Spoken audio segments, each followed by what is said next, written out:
G'day everyone, this is Dean and thank you for dropping by to watch this video on editing landscape images. Now this video and this series of videos is all about why and what we do rather than how we do it. So I want to show you what I do, why I'm doing it and the effect that it's going to have on the image. Now I just want to clarify straight up that these are not Photoshop or Lightroom tutorials.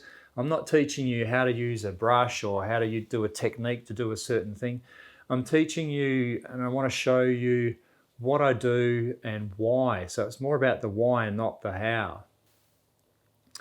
Now, how this came about was I had a few of you reach out to me and you said, hey Dean, it'd be great if you could do some videos on editing landscape images and show us your insight into what you're actually doing and why you're doing it.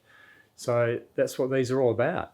And look, it's a very common thing. I hear it on workshops where people say, you know, I've done all these courses on Photoshop and Lightroom and I know how to do everything, but I don't know what to do. So I open the image and I go, well, where do I start? You know, what am I supposed to be doing?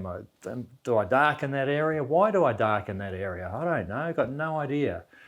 So this is a very common thing in people's photography journey. And I think it's a really important one that you have a really clear vision on what you're doing and why you're doing it.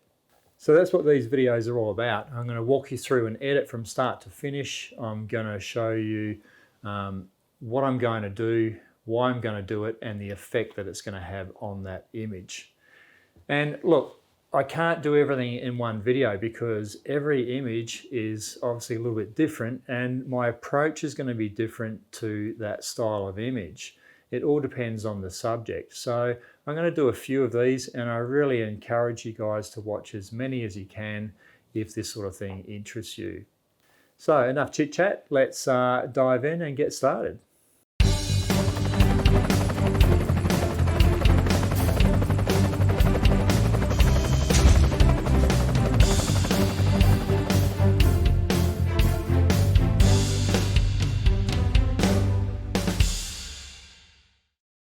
So here is our image for today's episode on the why, not the how of image editing.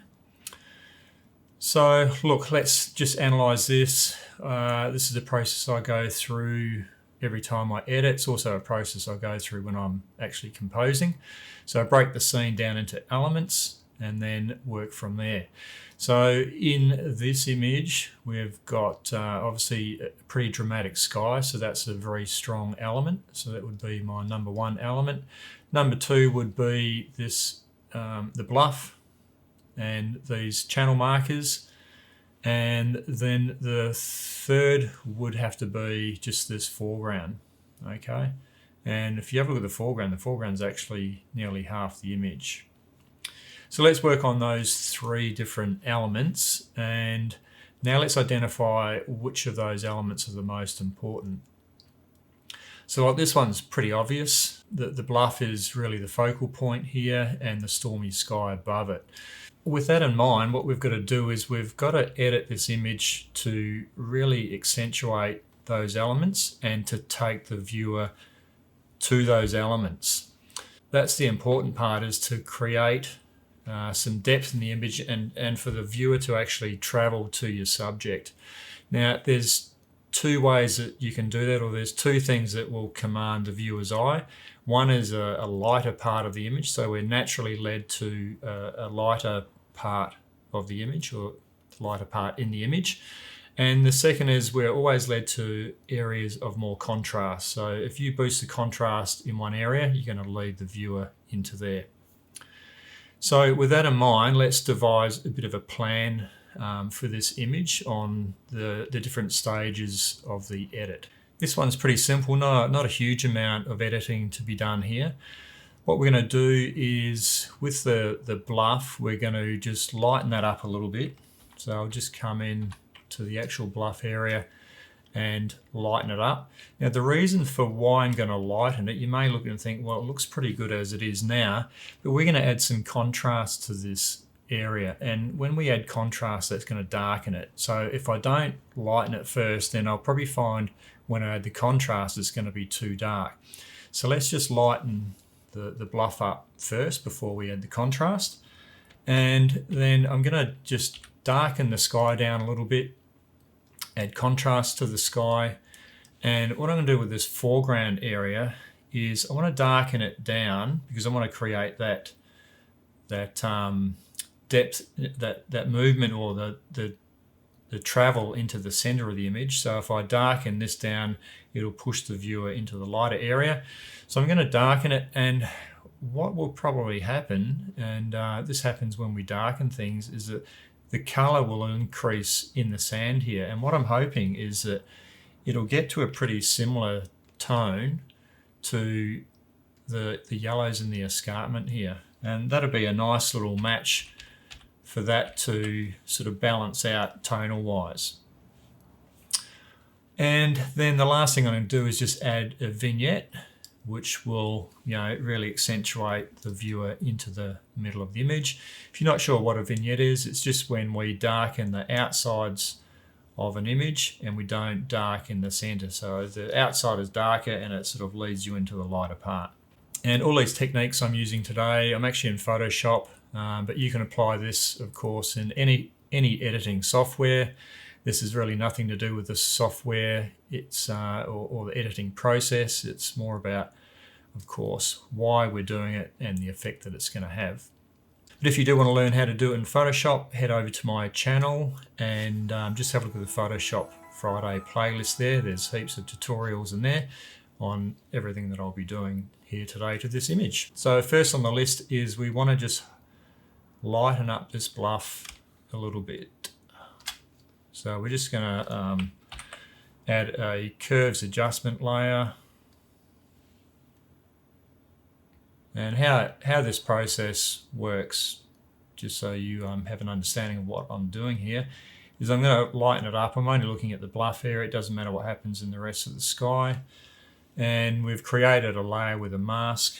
I'll now fill that mask and then brush the effect back in. So you can do this however you want. You may be doing it in Lightroom and just using a brush and just using exposure to lighten it. Let's just drop that down a little bit in opacity. I like to sort of work fairly subtly, softly, little bit at a time.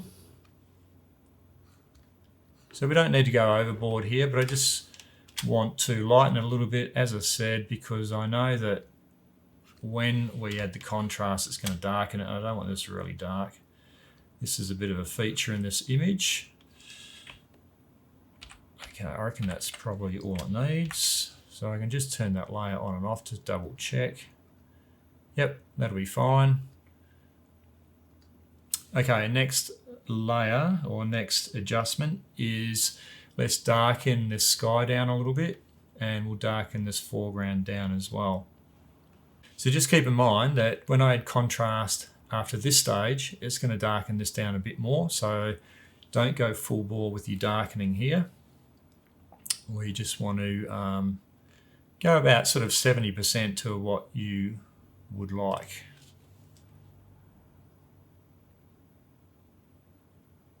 So again, it's just a curves adjustment layer, and then we mask it out and then we brush it back in. This allows us to just work in select areas. And one of the key things with your editing is to be able to work selectively. It really makes a huge difference. I remember in the early days before I could work selectively, everything was global, and it really doesn't give you the freedom to be able to do this sort of stuff. You've got to be able to work on different areas, with different amounts of editing. Okay, that's all I need in there, I reckon. Just turn that on and off and have a look. Yeah, so we've just darkened that down a little bit. Okay, let's do this foreground. Whoops. And as I said, what I'm hoping will happen here is that this sand will start to darken down. I'm just going to lift that up a little bit. And tonal wise, it'll sort of start to match the escarpment, which it is, as you can see. So one thing you got to remember when you darken an area is that it brings the colour in. Okay. I reckon that needs a little bit more, and I've sort of run out there, so I'm going to make another layer, another darkening layer just for the foreground. And you'll see here where I pull this down and darken this. See how it brings the colour in? In fact, the whole image, you can see the colour saturation come in when I darken it. And this is why I find with my editing that I never really end up going to a colour saturation layer and having to add colour saturation, because I find by the time I've darkened stuff down and added contrast, then my colour is already there. And this is possibly why with some editing, especially when you're learning, is you add contrast and you add colour saturation, so you're giving it a double whammy, and that's why a lot of images end up being oversaturated. Okay, that's looking pretty good. Keep in mind I'm going to add a vignette to this, which will darken this outside area a little bit more. Righto, that's looking fine and dandy. Let's add some contrast. And let's go strong, and then I'll just brush it in. So you can see again, just adding contrast, see how it's really brought the colour in? It's quite amazing. Okay, I don't want to go stupid with this, try and keep it sort of subtle and realistic, but I really want to bring some contrast in to this cliff face. So you can see there, just with that one line, how it's darkened it. So that's looking pretty good there. That's all that needs. And let's just bring some into the sky. So again, you can see how it's darkening those clouds down. Okay, that's pretty good. Don't want any more than that. And now with the foreground, I'm going to add just a little bit, just to bring a little bit more of the colour out. Ooh, that's a little bit too much. So let's just undo that. And let's just drop that opacity right back. So I don't want the foreground to kill it. Remember, we want to be leading into this area in the middle. All I really want to do is match this colour to the cliff face here. Okay, that's looking good. Let's just double check that. Yep. Sorry, let's have another look at that properly. Okay. Yep, that is all I need to do there. Righto, so this is just about done. We just need to add a vignette over the top. And again, I've got a tutorial on this, Photoshop tutorial. And I've got this set up as an action, and I've got a tutorial on actions as well. You can see how quick it is. Some actions here, I just hit the play button. It's added that, and then I just back the opacity off to where I like it. Right, and you'll see the difference that makes. So very subtle, but it's amazing the power of a vignette. It really just leads the viewer in without them even knowing. The ideal vignette is one that you don't know that it's there. If I just bring the opacity up on that, that's pretty obvious. Like, it sort of looks unnatural. So you don't want to overdo a vignette. You just want to keep it really subtle, just a touch, so as that you can hardly see that it's there, but it is actually making a big difference. Right, let's go back in our history and just have a look. So this was our opening image. So as you can see, it's really flat. It's a very dramatic day, and all the elements are there, but we've just got no direction. And then this is our final image here. And if we have a think about what we tried to set out to do, so my goal with this image was to draw the viewer into the bluff and just take in all of that dramatic sky. And I think with this edit, we've certainly done that. Yeah, it's looking good.